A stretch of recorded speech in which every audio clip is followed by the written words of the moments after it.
Salibonani lonke bathandekayo kuyo yonke imiganga elikuyo. Siyalamukela kulesi sifundo saleli viki isifundo setshumi lanye. Okhumalani ngumfundisi uG Mlilo nginxusa engilawo bana bazivese.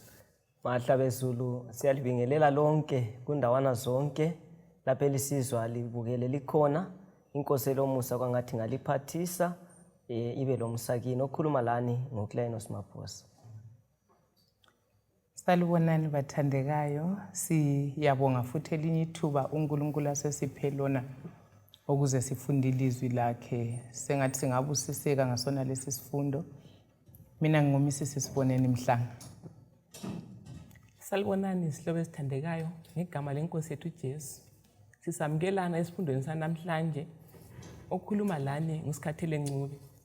Asicimezeni sikhulekeni lapho singena esifundweni. Baba wethu osezulwini, sithanda ukubonga ithuba elihle osinika lona njengababukeli labalaleli endaweni ezitshiyeneyo zawona lo mhlaba. Lapho siqala lesi sifundo sinxusa bukhona bakho ngesihlo sikaMoya Engcwele. Sekani Nkosi ungasichazela ufuna sikuzwe ngensuku zanamhlanje. Ngawe Jesu ngiyakukhuleka, amen. Amen. Siyabonga bathandekayo uba sesingena kulesi sikhathi sekota lethu. Ngileqiniso bana sibusekile ikota lonke lapho besikhangela uthumo lukaJehova uthumo lwethu. Amen. Kuvikela iphelileyo besikhangele uthumo kulabo abangakafinyelelwa isigaba sokuqala. Leli viki njalo siphinda futhi isihloko esifananayo uthumo kulabo abangakafinyelelwa isigaba sesibili. Mrs. Mhlanga, nxa besikade sikhangele uthumo lukaJehova kusigaba sokuqala lalesi sesibili, kambe kukhona ukuhambelana thize kulezi zigaba?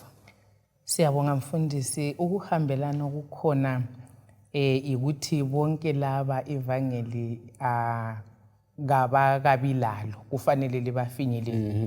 Kodwa uzanaze ukuthi kusigaba sokuqala besikhangele labo abangamaziyo uNkulunkulu.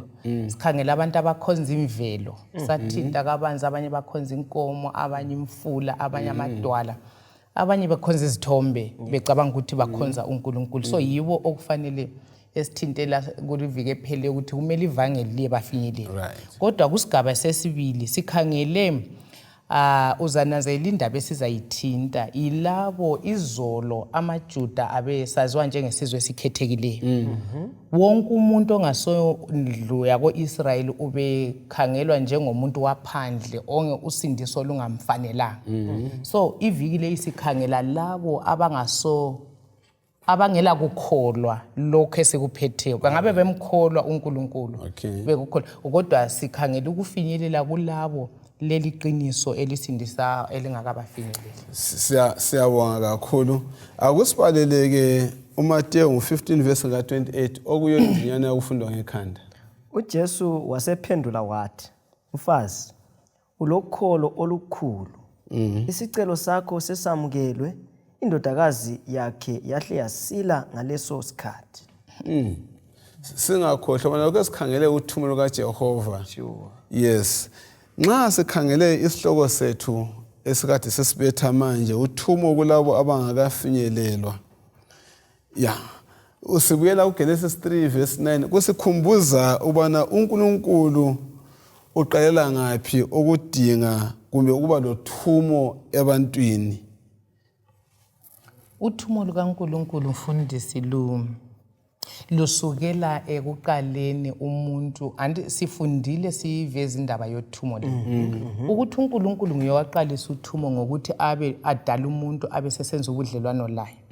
Sibona futhi ubudlelwano bukaNkulunkulu lomuntu sobephukile uNkulunkulu enguyothatha amanyathelo okuqala awokuyafuna umuntu ambuyise kuye. So uthumo lolu ludala silithintile emavikini adlule ukuthi ngolukaNkulunkulu nguye umnikazi wothumo enduyaluphelelisa. So nxa sikhangele i-memory text yethu lapha mfundisi mina ngizwisisa ukuthi uJesu esefike lapha kulapha aveza khona ukuthi uthumo lukaNkulunkulu luyini. ngolwezizwe zonke ngoba uNkulunkulu even isithembiso esiyadinga uAdam ubedinga uAdam lenzalo yakhe yonke uNkulunkulu uyayifuna ukuyibuyisa kuyo yikho ubona even isithembiso esikuGenesis 3:15 siphiwa umhlaba wonke yes so indaba yothumo lo umama lo kaso wako Israel ivesi ithi wayengumCanaanite so ube consider njengomuntu wezizwe so ama disciples ngicabanga ukuthi umama lo ezoletha uhlupho lwakhe kuJesu babecabanga ukuthi alo udlalisa isikhathi vele umusa lo waso wakhe ikho besithi hayi uJesu kamgcwe but uJesu indlela aattenda ngayo umama lo iyasitshengisa ukuthi kakula mgoqo uJesu ulanda ukuzokhupha into yona leyo eyokuthi sicabanga ukuthi ivangeli ngelabathile abathile kale bafinyeleli so sibona lapho uJesu emsilisela indodakazi yakhe kuveza ukuthi umusa kaNkulunkulu uphiwa abantu bonke siyabona khona lapha ngincade sikhayile isihloko sithi khona uthumo kulabo abangakafinyelela imbali nje nxa uyifunda iyathi ukuthi abantu ngokwemvelo silokukholwa okusalayo kuphela ukuthi khona sikholwa okuyikho yini so kulaba abangakafinyelelwa mina ngikutholileyo ukuthi khona kuyadingakala ukuthi khona siphume siphathisane ukuze abantu bathole ukholo oluyilo oluphilisayo ukholo lolu Jesu esimthola elusebenzisa umama lo esimthola eliveza kundiyane kwaziwa ngekhaya ngifuna ukukhangela lapho ukuthi njengalokho uJehova esithumile ubona sifinyela abantu abangakholwayo abangakafinyelela indawo ekhona lapha na sibathola ngaphi labo abangakafinyelelwa kambe singabadinga kuphela njengesifundo salivike liphilo khatshana khona le ezizweni okwalezi insuku bagcwele ngaphi uKristu kulesifundo salamhlanje azagxila kukho kakhulu ikelani siyilethe kanje anti sisemadolobheni yes ongaya emarketplace kugcwele abantu uye erenkini kumabhasi renki kugcwele abantu amathuba manengi kuma-airport indawo zonke amathuba manengi emjoveni ebhasini lapho esihamba khona amathuba manengi ukuthi bona labo abantu sibafinyele so abantu labo bagcwele yonke indawo silesibonelo bani ngoJona wathunywa edolobheni thize kunye lo Jesu Kristu esiyangena emzini waseSidoni laseThire kundaba kaJona silesibonelelo sokuthi silezizathu njengabantu alright anti siphile emadolobheni silezizathu ukuthi ngingabonakala sengiqalisa ivangeli ebhasini maybe asithi ngisemangweni okuyakhatshana kithi egogwele sengiqalisa ukuchaya ivangeli ebhasini abantu bathi kathi sephelelwe iprogram ine ebhasini so silezizathu eziningi ezokubalekela umsebenzi kaThixo ikanti umsebenzi kaThixo ugcwele endaweni yonke sisesanikwa lapha lo Romans 15:4 ukuthi konke okulotshiweyo kulotshelwa thini ukuthi sibe lethemba lokukholwa kusiduduze ukuthi umama lowana lalo wayephakathi kohlupho uJesu wafinyelela umama lowana wasila lo wayengaso owesiJuda siyabonga umlobi lapho lethe statistics ukuthi emadolobheni kuyaveza ukuthi abantu abaningi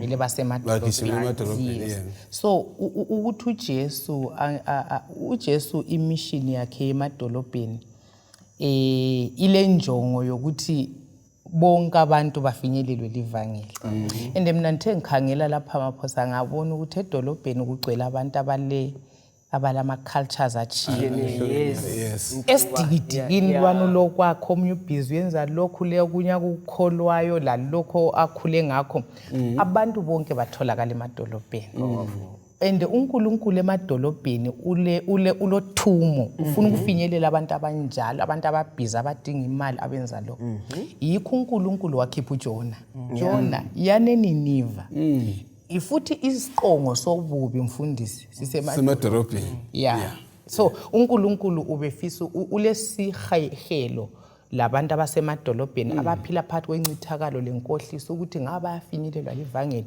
babe mazi uKristu bese bephepha lapho sisemadolobheni uNkulunkulu usebenzisa abantu abasemadolobheni ukuthi bafinyelele abasemadolobheni kodwa ke njengoba sekuthinta abantu basemadolobheni abantu ababhizi badinga imali uzathola ukuthi khona uJona yena wabaleka waqonda eTharshishi kodwa abasemadolobheni abakathesa amaKristu lezinsuku esikwenzayo ukuthi sivale ngokuthi ngisemsebenzini nginabantwana nalokhu lalokhuyana ikanti ke khona lokhu izibuso uNkulunkulu asinike zona esinikele ukuthi khona siqhubeke siphila njalo sikhambise umsebenzi wakhe ngakungabi isiqalekiso kuNkulunkulu izibusiso ngendlela esiziphatha ngayo thina. Ake sikhangeleni uMateyu 14 verse 34 lo Mateyu 15 verse 21. Bathi sebekhuphukile bachaphela eGenesaretha. 15:21. Yeah. Esuka kuleyo ndawo uJesu waya emangweni waseTire leSidoni. Indawo le yaseTire leSidoni yayingumuzi wabezizwe. Kungenxa yani uJesu wabasa kuleyo ndawo? Thina kusiphathisa njani lokho na? Esikuthola lapha mfundisi ukuthi uJesu nxa ehamba labafundi wayefisa ukuthi bafunde. Ngoba nje bana babe ngabafundi wayefuna ukuthi bafunde. So lathi kuyasiphathisa ngendawo lapho esihamba khona kulamathuba. Kuyabe kumele sifunde. Singafunda sesitshela abantu ngoJesu. Yes. Okunye imbali ngoba ngakhangela imbali yayikhona vele ngeTire leSidoni yayinhlanga. Yayifaka futhi imgogo. Kulabo abakhethiwe endaweni ukuthi khona bethi penetrate bangene. Kwasosina imgogo ukuthi khona bengasabafinyeleli. So ngicabanga ukuthi uJesu wayefuna ukudiliza nale mduli ukuthi hayi abantu bonke bangabami ufuna bafinyelele. Abantu bonke bangabami. Siyabonga kakhulu. Yes, mina okunye ngunanzelele ukuthi uSolomon esesakha iTempeli anti kwaba lobudlelwano lenkosi yeTire anti ukuthi ibise izigodo imaterial okwakufanele isetshenziswe kwakhiweni kwendlu kaNkulunkulu. But ungananzelela uSolomon ebudaleni bakhe uthiwa wagcina esethatha omama bakhona ngale. uNkulunkulu mfundisi ngicabanga ukuthi uIsrael kazange ayizwisise kuhle indaba kaThixo ukuthi angazihla kwakumele abe yiseed epheleleyo ehlambulukileyo. Kodwa uNkulunkulu wayengatsho ukuthi sokufanele sizivalele lo sindiso lapha bona besifa bephansi. Wayesitsho ukuthi singa imikhuba yabo lokwenza kwabo lempilo yabo kungangeni kithi ukuze kucorrupte lokho uNkulunkulu asibambise khona. So sibona lapha uSolomon esethatha omkabo abafazi abaningi. Bathe ngikuzwisisa kakhulu ukuthi okwenza ukuthi uJesu abasethale Sidoni indaba yokuthi uJesu aveze ukuthi ayi labo ngiyabafuna benjalo labo abantwana bakaAbraham labo abantwana yes. So iministry kaJesu yeTire leSidoni mfundisi mina ngiyibona ukugcwalisa uthumo lwakhe like uJohane 3:16 uthi uNkulunkulu wawuthanda umhlaba kangaka. So uJesu uzile ukuthi asindise umhlaba wonke ngoba ungayikhangeli lasiphathi ithi ilowo lalo. So akulandaba ukuthi ubungaphi ungwaluphi uhlangothi kumbe ukhuluma luphulimi uvela kusiphisile umhlaba lokugcwala kwa uNkulunkulu ufuna ukusindisa. But asizwisise nini ukuthi uIsrael bebekelwe neceleni bekumele ukuthi abe nguye oyisibonelo. Yes ukuthi uNkulunkulu ungubani futhi ufanele ukukhonzwa njani. Izizwe bese zikopa kuIsrael. Yikho ubona uNkulunkulu yikho sibona uJoseph eseEgypt. uNkulunkulu efuna ukuthi ayekwaziwa. Yikho sibona even uDaniel uNkulunkulu evuma ukuthi baye eBhabhiloni. Esenzela ukuthi bathwale ngcwele bukaNkulunkulu bayebutshengisa abezizwe. So umhlaba lokugcwala kaNkulunkulu ufuna ujonga usindisa ngoJesu. Yes. Siyabonga nxa sibala uJudges 3:1-6 lamakhosi 5:1-12 asizikwabala konke lamavesi. Lo 1 Kings 11:1-6 limibhalo isincedisa njani ukwazi ngomumo wala amadolobho ayengamadolobho anjani? Sekuthethe laphana okunye uMrs. Yes. Indaba yeTire ukuthi uNkosi uSolomon yathola usizo lokuncedakala ekwakhiweni kwethempeli likaThixo. Lazo ezinye izizwe azange zafaka umgoqo ukuthi hayi thina phela anti asidlelani lani kodwa sithola besiba lesisa lomusa ukuthi umsebenzi kaThixo kawuye njani awuye phambili. So lathi esisemadolobheni silokukholwa singamaKristu laba abangakakholwa asidlelane nini sihlanganyelana sonke sile common ground ke lani nithi silento eyodwa esiyikholwayo njengabantu singakholwa imikhuba esilayo kodwa sonke siyakholwa ukuthi kuloNkulunkulu so kumele sihlanganyelane kuthi khona lapho uNkulunkulu uyakuvuyela ukuthi kube njalo ukuthi bebe khona abangakholwayo abalokholo lutshiyeneyo lesisikhathi ehlola thina manje sikufunda uJudges khona lapha esihlola thina njengo-Israyeli so ngakho-ke uqakathekile maphosa kuthinta ukuthi khona asingabandlululani and futhi usizo siza kulithola futhi ukuthi umsebenzi wephambili kubona labo esibakhethayo so isifundo siyasincedisa sithe sikhuluma kathesi sathi thina abantu basemadolobheni ukhanya babhizi bazama uhlanganisa ema-marketplace ngaphi emichoveni bayahamba ngapha besiya le thina-ke kuyini singakwenza ukusiza laba bethu abasebenza besemadolobheni abahlanganisayo uthiwa kungwava lapha ndithe ngikhangela ngo-2 Corinthians chapter 4 verse 18 uthena kasikhangela izinto ezibonwayo ngoba izinto ezibonwayo siyabhubha singancedisana emadolobheni ukuthi yebo kambe singasebenza sitshone sibhizi kodwa-ke ububhizi esingaba labo lapha ukuthi emadolobheni kumele sihambise ivangeli ngoba singananzelela khona lokhu izinto esikusebenzayo mfundisi ngeke ngaba lesibonelelo kulamabhizinesi amanye sike atsha so akhangele kuyikho lapho esikumele sinjani sithole izimpilo zethu siphephe khona so ukuthi konke okusemhlabeni kuyadlula ku-temporary yes uyazi kulenye into engiyifundile ngifundise emavesini la esiwadobhileyo ukuthi singananzelela ukuthi u-Israyeli wayesithi nxa ezama ukudlelana labantu laba whether kwezomnotho njengoHiramandi kumbe njani kodwa wawuthola ukuthi u-Israyeli wayecine sesiba esedonswe sesuke ekukhonzeni uNkulunkulu ngicabanga ukuthi kulesifundo khona ukuthi nxa sisiyasebenzela laba abangakafinyelelwa bekufanele ukuthi imikhuba yabo yale siyixwaya kunjalo ngoba uyabona ukuthi even kuJudges kuthiwa abagcina sebethathelana bethatha abantu ababo bebaphobana even ithale sidon oSolomon sebethatha abafazi ngale uNkulunkulu befisa ukuthi even sisemsebenzini kuma cities mfundisi kumele sale sahlukile ama habits konke ama practices omhlaba kawangagcini esesicorrupt sigcine sesicompromise ngoba lapha sibona uIsrael ukuthi besiba le challenge enjalo eyokuthi ungavele agudlane lezizwe usethethe imikhuba yabo so kuyasifundisa ukuthi kasimeni si distinct sehlukene ukwenzela ukuthi sibe le ndonsela singasebenzisa amandla ethu ngoba kunye okusitshayayo khona lokuthi khona siyafuna ukuzenzela ngamandla ethu ukuthi mina sengu-Israyeli sengikhethile mina kangisadli lokhu angisayenzi lokhu angithi amandla ethu vele kuzasiwisa so sidinga ukuthi khona uNkulunkulu asisize ngomthandazo njalo futhi sinanzelele ngoba esikutshoyo lapha asitsho ukuthi khona abele mkhuba yabo kumbe mhlawumbe sesibafaka khatshana hayi sisawuzisa ukuthi khona omunye umuntu uhambe umkhuba othile hatshi ukuthi yena ukukhethile but uthe ezalwa bekuthola kunjalo lapha ade khona iqiniso kakalithole so sikunanzelele khona lapho ukuthi-ke singangeni sicwile ngancane futhi sibe lesisa sinanzelele ukuthi khona omunye umuntu lapha khona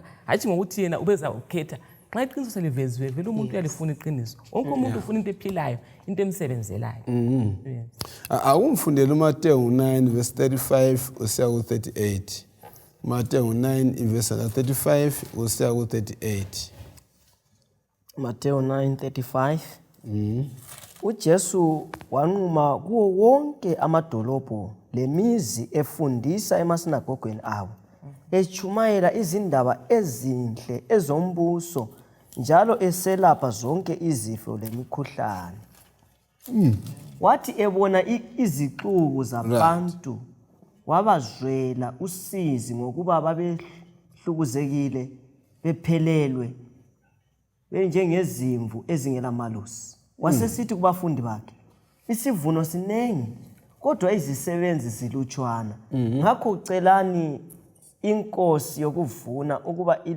ithumele izisebenzi ensimini yokuvuna nxa silalela amavesi la lokhu kusifundisane ngothumo exukwini ebantwini abaningi lapho esibathola khona kambe siyathinteka yini abantu befela esonweni kuyini okusithintayo njengoJesu owathintakalayo umaphosi kwathinta edlula lapha namfundisi sithi abantu bagcwele ema-marketplace, abantu bagcwele emabhasini, ema-airport, ezitimeleni, abantu baningi.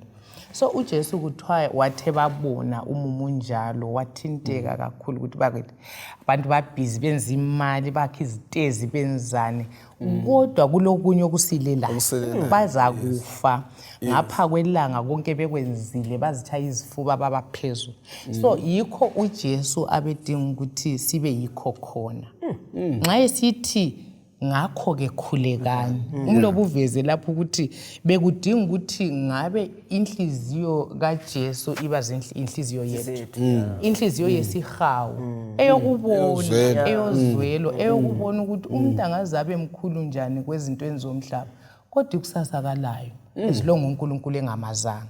So uNkulunkulu befisa ukuthi emaxukwini kasisebenze nini. Kwesinye isikhathi umaphosi uthe kwesinye isikhathi ungasukela utshumayele exukwini lathi sibone ngani kuyeyise kanti ngani kuyanyangisa ngani kunjani kodwa uJesu wakapitalize wabona amaxuku wazwela wasesebenza kiwo. Khona lapho ngifundisa usikhuluma ukuthi inteka nxa sikhayela uMateyu 9 verse 36 uthi Jesu wathi inteka liyakwazi ukuthi khona lapha kuma-airport emgwaqweni esitridini nxa sibona abantu bekhathazekile isikhathi esiningi ziyadlula izimoto abantu bayadlula ukuthinteka lokhuyana yikho okungani kuyasilela. I think ufuna sibuyele back sikhumbule ukuthi vele umuntu udalwe nguNkulunkulu and uNkulunkulu siyalile wathi khona thanda umakhelwane wakho njengokuzithanda. Awusoke kuvuma ukuthi ngidlula ixuku labantwana abachayisa esikolo mhlawumbe bayabhema bebanatha ngidlule kuphela kusivuma. Awusoke kuvuma ukuthi ngidlule ixuku labantu kuyaliwa lapha nantoni abantu bakuthanda phela maphosi ukuthi abantu abalwayo akuvuma ukuthi ngidlule nxa ngivele ngikuzwisisa ukuthi khona umuntu vele uyini uNkulunkulu uthini ngani. Uyayikhumbula indaba esiyithindileyo kuvike phele ekampostoli Paul efike Athens sakhuluma ukuthi wayevele ngela njongo kuyajumayela eAthens kodwa uthe efike eAthens emelele uSilas loTimothy ukuthi babuye wabona iopportunity wathinteka ukuthi ngeke ngidlule laba bantu. So sathinta indaba isikhuthazo asinika sona umpostoli Paul ukuthi in season and out of season asichumayeleni ilizwi kungavele kuvela ixetsha asikhulumeleni ilizwi sasesithi sizathu ukuthi uPaul wayehlala exhumane lezulu umoya oyingcwele emsebenzisi. So kule challenge ukuthi lathi kasibeni njalo ukwenzela ukuthi sisebenzisa amathuba wonke. Sikhona lapho mfundisi asingeke sikuzwisise kudinga ukujula kothando lukaKristu ukuthi sithinte ngazonke izikhathi. Nginanzelela lapho ukuthi uJesu uthiwa laye wayenquma lathi insuku zonke siyanquma and amathuba amaningi nisisimdla kakhulu. Mina amathuba sengike ngabona alula especially ebhasini abantu bayihambela injongo ezitshiyeneyo but ebhasini kulula ukuchumayela ngoba ibhasi yakuvumela ukuthi kuba lokuthula phakathi kwebhasi. Ungakuzama uzabona ukuthi ukusebenza kwamlimi kulula ngoba uyathi usehla nakusula ama contact numbers abantu ekugcineni kwakhona ithuba selitholakele. So kubabukeli labalaleli amathuba ethu okuchumayela amaningi and kasiwasebenziseni ngoba siphakathi kothuma. Matthew 4 verse 23 usa 25 uthini? Matthew 4 verse 23 uJesu wahamba kulo lonke iGalile efundisa emasinagogweni abo echumayela izindaba ezinhle zombuso esilisa zonke izifo lemikhuhlane ebantwini.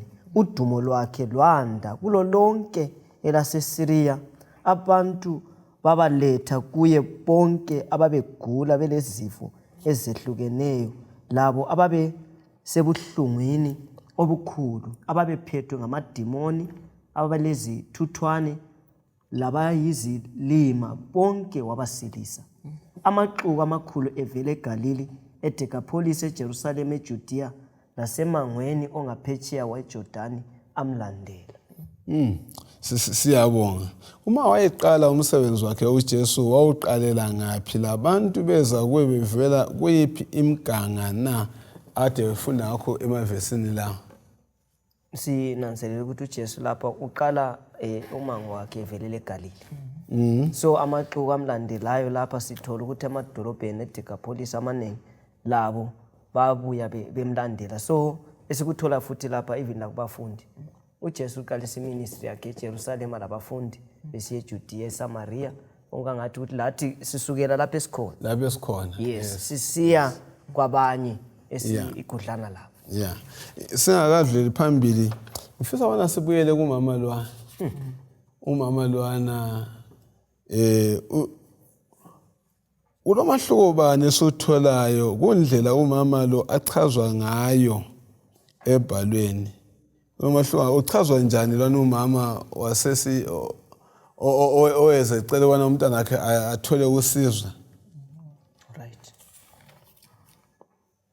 uMatthew 15 uchaza umama Lwana njengomama womKhenani yeah yes umlobo usivezele lapha mfundisi ukuthi kabe kumele nxa sifanele sizwisise indlela okubhalwe ngayo lo mutsho wayo uMateyu wayebhalela abantu abangamaJuda abesizwe esikhethekileyo kodwa uMark ngendlela kubeka ngayo uMark yena wayebhalela ama-Gentiles so uzathola ukuthi uMark ubhala emveza njengomgentile ongangale ongasoyindlu yokukholwa kodwa uMatthew yena uhlamlethe ngani outcast umuntu wangale nje ngani umuntu ezikakulandaba so khona lokho kuyasincedisa ukuthi sizwisise ukuthi thina lathi mfundisi kule zinye indlela esikhangela ngazo abanye abantu sifaka imigoqo sibili ukuthi hayi lo uyilokho kumbe umuntu nxa kuleqiniso yes kumbe iqiniso elithile angalaziyo sengicabanga ukuthi mina sengingcono ukulayo so kuhle kube ngumgoqo so la nxa ngikhuluma la yamphonga ubona umuntu olahliweyo nje ongaziyo wena alazi uDaniel alimzwisisi usambulo asimzwisisi isilo kabasazi laba ikhabe badlala okugcina so kwesinye isikhathi siyafaka imigoqo siyenza name calling sibiza abantu ngamabizo ngenxa yalokho abangakakuzwisisi thina sesikuzwisisile so kuyi challenge kithi ukuthi bekufanele ukuthi imigoqo nale iphume abantu bonke bafinyelelwe yilokho thina sesikuzuzile sibanike bakuzwisise la ukhola yakho lapho ukuthi khona la nxa singabe siliphethe iqiniso ungabe uliphethe iqiniso indlela obeka ngayo amazwi iqhakathekile asicene kuNkulunkulu ukuthi asinike ulwazi olufanele ukuze le ndlela esawuletha ngayo ingabe ngumgoqo ngoba vele ungabuye emuntwini kumbe ungeza kimi ungani ufuna ungahlulela ingani vele ungifaka eceleni kunzima ukuthi ungiweni ikanti ke ungabuya ubeka kuhle amazwi lami ngizakubona okungayisikho ngikubona umele njani ngujoyene oqondileyo sokusibalula so ngibona ukuqakatheka kwamazwi khona lapha kuMateyu nakuMark othi siwakhangela amazwi esikhuluma ngawo kuMateyu 15 verse 22 sawu 28 la mazwi akama Mark 7 verse 24 kusiya ku30 asibona singabala masiyane kangakanani 22 umfazi ongumKhenani oyele ndawo weza kuye ezokhala esithi Nkosi ndodana kaDavida ake ungihawukele indodakazi yami ithwele nzima ichukunyezwa ngamadimoni siyabonga awuyeke kulokho zenini ke khonapho kuMark yes 7 verse 24 sizuthi kuMark ubizwa njani futhi kuMark 7 verse 24 abe sesithi lapha uJesu wasuka kuleyo ndawo waya emangweni waseThire wangena endlini kodwa kafunanga ukuthi waziwe kodwa wayengeke azifihle ukuthi ukhona owesifazana owayele ndodakazi yakhe encinyane eyayikhwelwe ngumoya omubi wonela ukuzwa ngaye weza wayazilahla ezinyaweni zakhe umfazi lo wayengumGreek owazalelwa eFenike yaseSiriya wamncenga uJesu ukuthi akhuphe idimoni endodakazini yakhe wamtshela wathi kuye qala uyekele abantwana badle basuthe ngokuba kakulunganga ukuthatha ukudla kwabantwana ukuphosele izinja zabo siyabonga sesitshilo lapho ukuthi yena uMateyu ubhale ehlose amaJuda yes uMark ubhale ehlose abezizwe nxa silalele ngale ndaba kuyini esikufundayo ikakhulu ngothumo lwethu njengoba sithele uthumo kaJehova lothumo kabani Lwethu. kunesikufundayo ngokuphathwa kwabantu bemikhakha ehlukeneyo kusincedisa njani ukuphathwa kwabantu bemikhakha ehlukeneyo kungenani lemihlobo kanye lemvelaphi right kudingeka ukuthi sifinyelele bonke abantu singananzelela even ngunamanlwana osila egula wayengaso wesiJuda but inkosi yafinyelela sithola lo mama yenalo lapho uveze ukuthi ngumGreek wayengwase eSyria futhi sithola ukuthi uJesu wamfinyelela so lathi kungenani lemvelaphi ukuthi umuntu le background yakhe iculture lapho engikhulele khona engcebe semadlozini but kungenani ivangeli leli kuthuma esikilo kumele sifinyelele bonke abantu ngoba khona lapho baphosa ngithi sonke singaba kaNkulunkulu sonke singaba kaNkulunkulu 1 John 2 verse lapha uthi khona yena uyinhlawulo yezono zomhlaba wonke ungakhathalekile umhlobo kumbe umbala oyowona sonke singaba kaNkulunkulu khona ngicela singawufaki ezingqondweni zethu vele akusuke usihluphela nxa siphuma sikamba uthi ngidana lo muntu okhuluma ulimi olungasilolwana ongasombala wami akusuke kundihluphe ngoba mina ngibona uNkulunkulu ngambona umuntu amen singakhathalekile okuningi lokho sengano Jehova bathandeka lo moya ongawuhlanyela ezinhlizweni zethu sonke sizihluphe ngabantu bonke hathi ngokukhetha uzibani kodwa abantu njani bonke akusifundele uMateyu 15 ivesi ka23 Matthew 15 verse 23 yes engcono iqale ku22 verse 22 yes umfazi ongumKhenani umfazi ongumKhenani wayele leyo ndawo weza kuye ezokhala esithi Nkosi ndodana kaDavida ake ungihawukele indodakazi yami ithwele nzima ichukunyezwa ngamadimoni uJesu kazange amphendule ngakho abafundi bakhe beza kuye bamkhuthaza bathi mxotshe nangu uselokhe ememeza esilandela umxotshe nangu uselokhe njani esilandela kulaba abangakafinyelelwa emadolobheni njengomama lo uMateyu 15 verse 22 uthi umama lo uzwakala sithi ngihawukele Nkosi ndodana kaDavida ngesikhathi sikaKristu kuyini okwavimbela abantu ukuze basondele kuMesiya kwesethi isikhathi kuyini okuvimbela abantu bana bengasondeli enkosini sibaxoxela kachana anti lapha kuthiwe mxoxele kachana yes thina sibaxoxa njani ukuziphakamisa bugovu singananzelela ukuthi amathuba wona la ukuthi abantu baye umuntu asithi bafelwa abantu instead ukuthi nasibona ithuba lokuthi la sokuvuleka ukuthi siye bachumayeza sina sibaxoxela kachana ukuthi asilasikhathi sokuzochumayela endaweni yethu kwesikhathi balibize hayi namhla sibhizi andi ngikuxoxela kachana yes indaba le mfundisi i-trick indlela amaJuda ekhangele ngayivangeli uJesu babembone ngowabo kodwa so even umama lo ezocela umusa kuJesu babebona vele ephambanisa uJesu ukuthi ayisuka wena ngithanda indlela uDesire of Ages asinike yona la ukuthi uJesu wayibona ingqondo yamaJuda ukuthi ivalela abantu usindiso kulenye indawo uJesu akhuluma khona labaFarisi lime emnyango abantu bafuna ukungena liyabavimbela lani himself kalingeni so uJesu befisa ukuthi ngabe indlu yokukholwa ibilizwisisa ilizwi lokuthi umhlaba usindiswa ngayo wonke umhlaba ende lokuthi bona babekelwe eceleni kuba yisibonelo ukuthi hayi uNkulunkulu unje futhi uzakhonzwa ngalindlela kodwa uIsrael ngicabanga ukuthi kuyi controversy le ukuthi uSathane wasethathi indlela kaNkulunkulu yokusebenza wenza abantwana bakaNkulunkulu bahle bazivalela phakathi kwekeji mina ngafunda ukuthi kuthiwa even besiye emkhosini eJerusalem abesenzani babesali indawo zabo befuna zigcinwe ngama-Gentiles hayi thina sisakhonza uNkulunkulu lina salani so umoya wona lo uJesu wafike wawudiliza ende ngiyithandile ithe lapha uJesu wazithulela umaphosi ifundile anti okwesibili uJesu esekhuluma ngokuthi akulunganga ukuthi uthathwe ukudla kwabantwana ukuphiza. Kuthiwa wayefuna ukuthinta inhliziyo zamaJuda ukuthi yiyi indlela le limbona ngayo, limbone yinja. Hey, so uJesu abesesithi nxa esesithi great is your faith, ukukholwa kwakho kukhulu. I-report esiyithola phana kuthiwa indodakazi yakhe yahle yasiliswa khona. So uJesu uqala aveza cha ukuthi hayi madoda, indaba lesihamba ngayo kayisiyo le endlela elibambe ngayo. Abeseveza-ke ukuthi hayi umusa wami uvulelwa abantu bonke. Umama lo wasilisela umntana.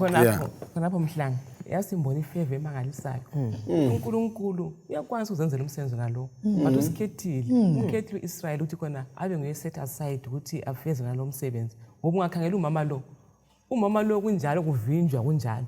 Bathi ukuthi ukholo lwakho. Bayakwanisa vele ukumfinyelela bengiyekho. Kodwa usenzele ifeva ukuthi thina sibe isizwe esikhethekile. So khona ukusincedisa ukuthi sinanzelele ukuthi kasingabi kumgoqo. Ngoba vele umlikazi uyazenzela umsebenzi wakhe. Nangona umbezile umama lwa ukholo lwakhe kakhulu. Yes, intwana umzeli. Ngicela ukuphendula umbuzo omnye umfundisi awuthintile ukuthi thina usiphathisa nje sifaka mgoqo bani enza abantu ba. Yes. Hey mfundisi, kule thina siyakuzwisisa ukuthi uNkulunkulu ulensali ensukwini zokugcina ende siyakholwa ukuthi siyinsali.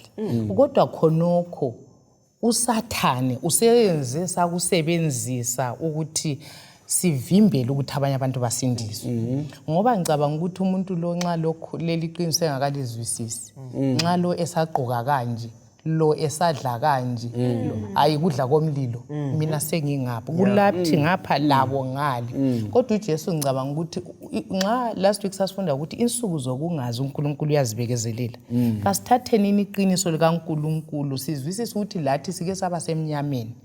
Ukwazi kwafika ithuba losingene ekukhanyeni. Kasinikeni abantu ithuba lokuthi bamazi uJesu bamamukele. Lokho esesikuzwi asingakuvalelini kube ngokwethu usodwa. But asitshengiseni abantu ukuthi hayi nxa silandela uJesu nansi indlela athe sihambe ngayo abantu bese bezikhethele. Yes. Khona apha ngikhalo olunye uhlanga uthi njalo. Ngiyayinanzelele ukuthi abantu abangakakhonzi usisikhathi vele bona bahle bangani bazikhipha. Lo ungakakhulumi vele bazikhipha uzwe bethi thina vele singobani linelingcwele angithi. So khona kuyasiphathisa ukuthi sibe sesinanzele ukuthi vele umuntu lona usezikhiphile vele ngabanye bakhona ngithi. So ke mina sokudinga ukuthi nginanzelele ukuthi ngingakwenzi kube wesi khona lokho. Ngoba sesikhathi ezomnye balithi ngiyazithanda isigqoko alaphana abantu bacecile bekunje into mina ngizakwanisa ukuthi ngithi fit in. Mhlawumbe kwesinye isikhathi kuyadingakala ukuthi khona sibeni ngabantu abazehlisileyo kuko konke. Kwenza ukuthi kube lula nje ukuthi umuntu abone uthando. Ngoba uJesu babethi khona bangakhulumisana lo Jesu bese belandela. Owenza belandele ukuthi ukhona okwadonsa. So lathi I think ufuna khona lokho ukuthi khona sibe lento ekugavela ezayenza ukuthi balandele ngoba bebona ukuthi lapha kunjani kulokuphila lapha kulama solution. Okunye sikuthola mfundisi lapha kuthatha ukuthi uJesu wayefundisa abafundi ukubekezela. Ukuthi bazwisise ukuthi usindiso lolu ngolwabantu bonke. Yes. So achi ukuthi ngolwesizwe kumbe umhlobo othile. So lathi namhlanje izihlobo ezithandekayo babukeli labalaleli. Usindiso lolu ngolwabantu bonke. So ilevel kumele sibe kiyo ngokuthi kumele sihlanganyelane labantu ngoba singananzelela kule ndaba futhi ethintwa kuGalatia le ekaPeter sidla labezizweni. Bemvele ngifuna usipalele uActs ngo10 verse ka9 to 16. Okay. Hayi kulungile ke sibale khona mase uhlanganisa lenkulumo yakho. Yes, ikelani siba Acts 10. Yeah, verse 9 to 16. Umsebenzi chapter 10, sorry. Right, Umsebenzi chapter 10 verses 9. Verses 9. Uthi yena lapha sekungaba phakathi laphakathi kwemini sebebanga edolobheni uPetro wakhwela ephahleni ukuyakhuleka wezwa eselambile esefuna ulutho lokudla wathi ukudla kusalungiswa wehlelwa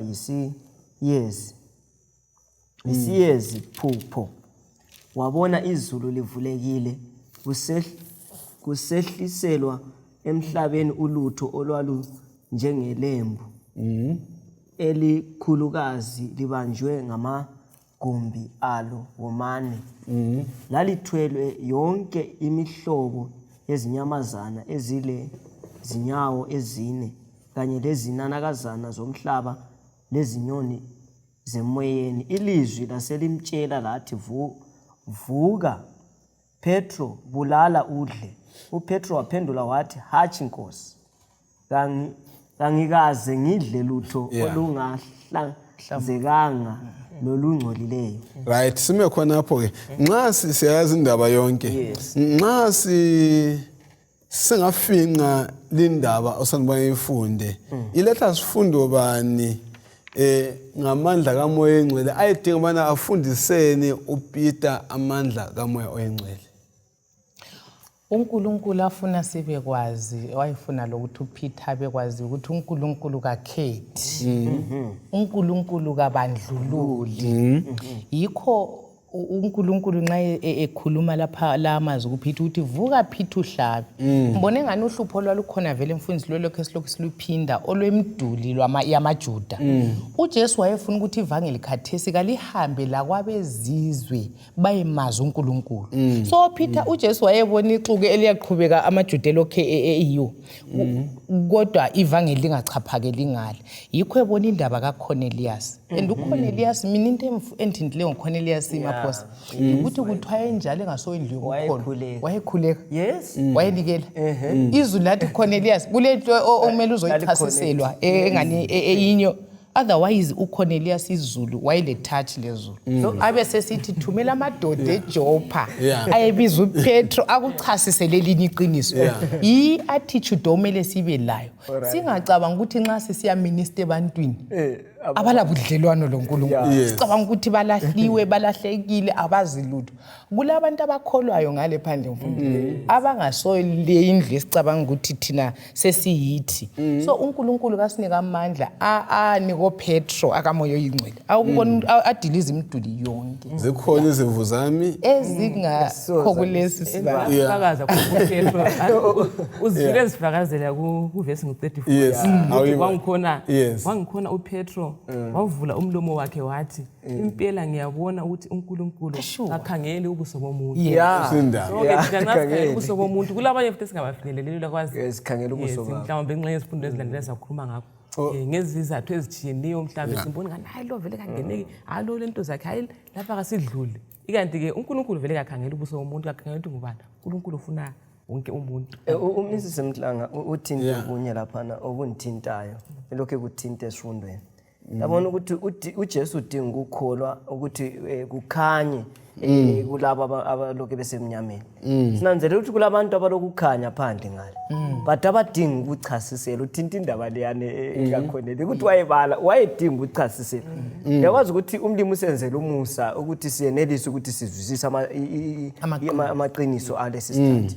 So nxa kulotshelwe kithi kade sithina kuhle ukuthi siyechasisela abantu udaba ngoJesu.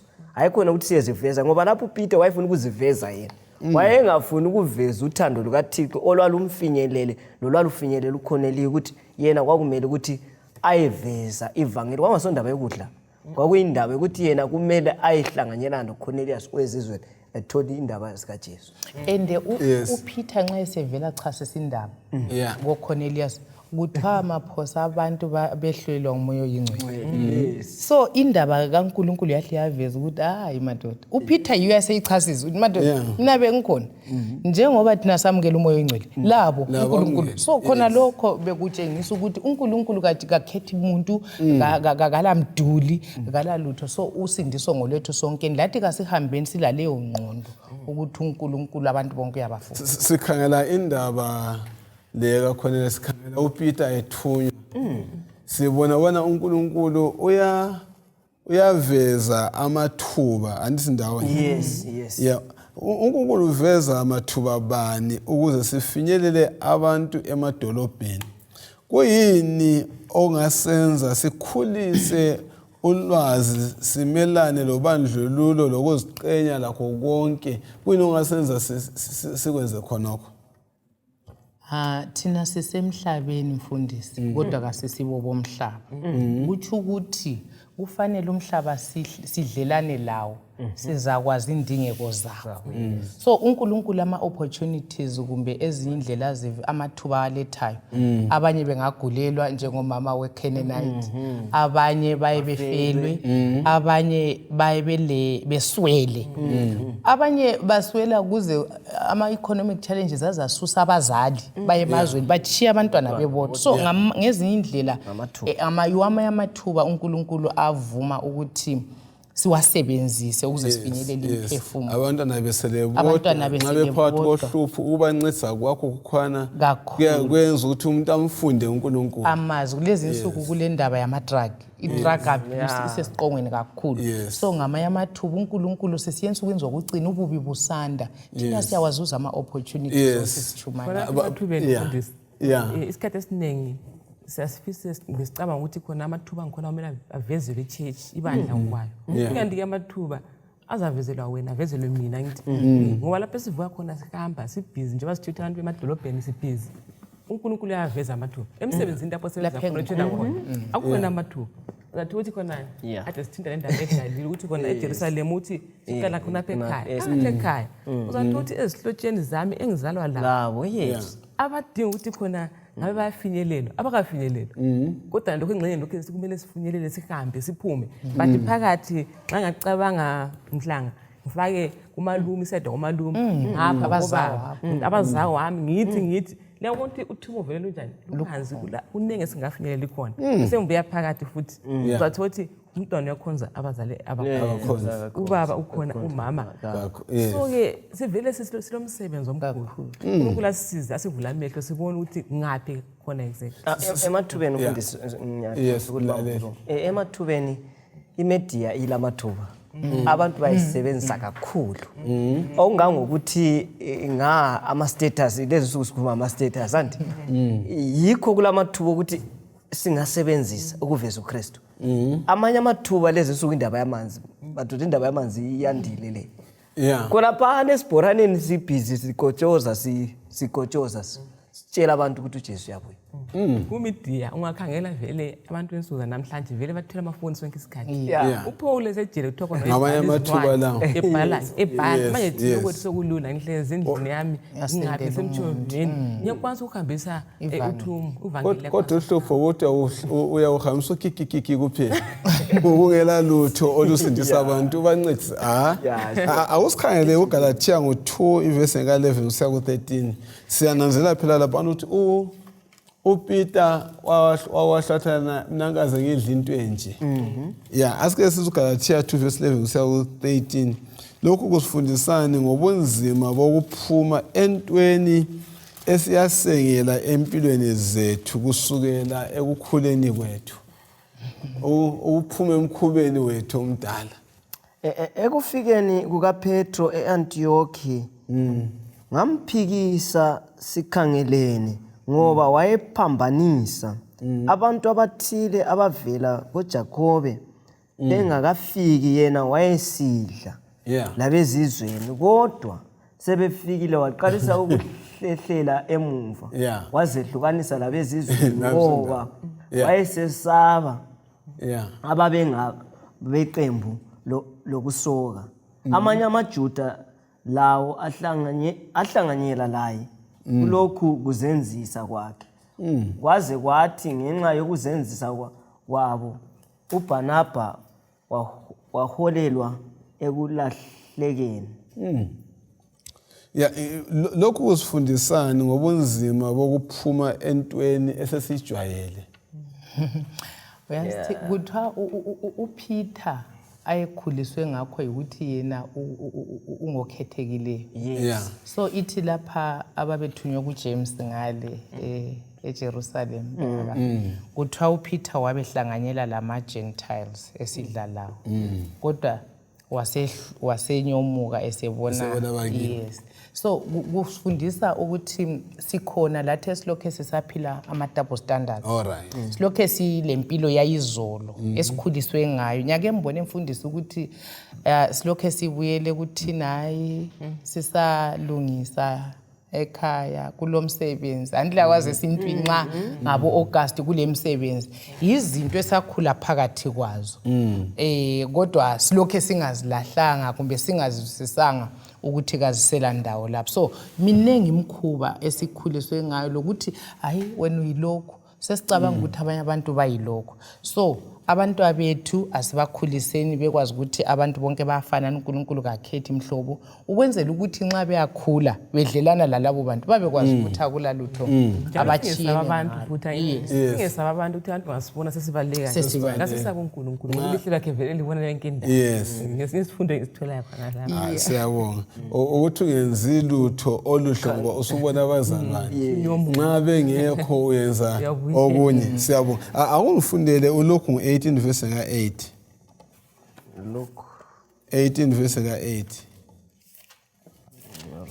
iverse la ayibala kalokhu 18 verse ka 8 evela kundaba lapho usalukazi wayedinga bana alwelwe khona ake sizubana uKristu ubuza mbuzo bani kule verse ngiyalitshela uzabalungisela futhi masinyane kodwa nxa indodana yomuntu isifika iza kufumana ukukholwa emhlabeni na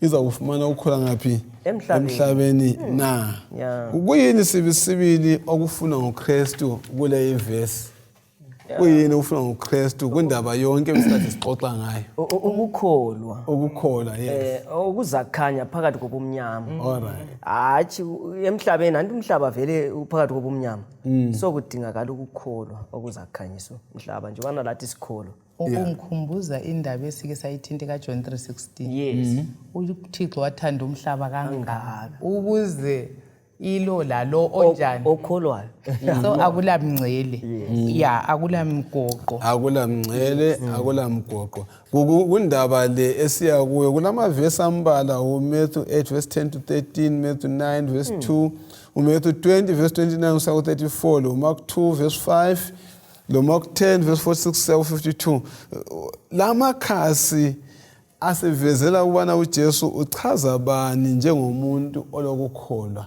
kulama verse esiwabalisileyo sinanzelela ukuthi uJesu lapha kuvezakala engaphika awabonayo kuMateyu 8:10 lapha na kuthinta indaba ye the centurion man yes wayikholwa induna ekhulu liyana yayikholwa yayingezizweni kodwa ithi izwe uJesu yona yayicabanga ukuthi uJesu angeza ngekhanje wana yena wayinduna anti vele nxa ule status uyabungakhangelelanga ukuthi ungalandwa umuntu omncane wena umkhulu kodwa ke uJesu nguye emkhulu le nduna la esigabeni yayinkulu so induna ithi hayi Jesu khuluma ilizwi kuphela athi ukuthi uye ngapi ngekhaya so sithola ukuthi lo wayengwezizweni nelizwi kuphela kuthiwa ngalelo hola ekhuluma indoda i70 yakhe yahle yasipha kwampana kuMateyu 9 verse 2 sura futhi beletha oyisilima kuthiwa kona wayelele phezulu kwethala kuthiwa uJesu ebona ukukholwa kwakhe yikho wathi khona kulo isilima mana isibindi mntanami izono zakho zithethelwele wasesila